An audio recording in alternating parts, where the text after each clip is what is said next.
గారి ఆదేశానుసారము ప్రతి స్టేట్లో ఉన్నటువంటి అన్ని ప్రభుత్వ కళాశాలల్లో మెరుగైన విద్యని అందించడం కోసమని 15 రోజులు కోసం ఒక టీం అనేది తయారు చేయడం జరిగింది. రోజు కూడా ప్రతి ఒక్క డిఐఓ గారు మరి అట్లా కాకుండా స్పెషల్ ఆఫీసర్స్ బోర్డు సెక్రటరీలు అందరూ కూడా డ్యూటీస్ అని అలాట్ చేయడం జరిగింది. ప్రతిరోజు కూడా 4 కాలేజీలు అందరూ విజిట్ చేసి ఆ కాలేజీలో ఏ విధంగా జరుగుతున్నాయి, జూనియర్ కాలేజీలు ఎడ్యుకేషన్ ఏ విధంగా ఉంది, పిల్లలు ఏ విధంగా చదువుతున్నారు, స్టడీ అవర్స్ ఏ విధంగా నడుస్తున్నాయి, వాళ్ళ అటెండెన్స్ FRS ఏ విధంగా ఉంది, అంతేకాకుండా టైం టేబుల్ ప్రకారం క్లాసులు నడుస్తున్నాయా లేదా, అదే కాకుండా స్టాఫ్ అటెండెన్స్ ఏ విధంగా ఉందనే ఉద్దేశంతో మనకి ఈ యొక్క స్పెషల్ ప్రోగ్రామ్ అనేది అరేంజ్ చేయడం జరిగింది.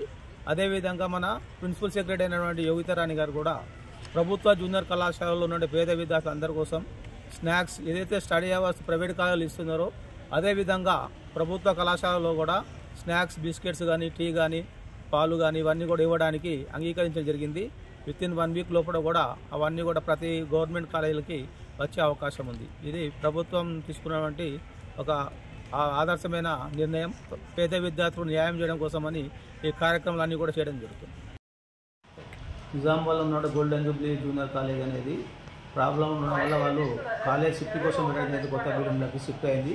బోర్డు కూడా వాళ్ళకి పర్మిషన్ ఇవ్వడం జరిగింది. కొత్త కాలేజీని క్లాసులు ఇవ్వడం కూడా వాళ్ళు నడపడం జరుగుతుంది.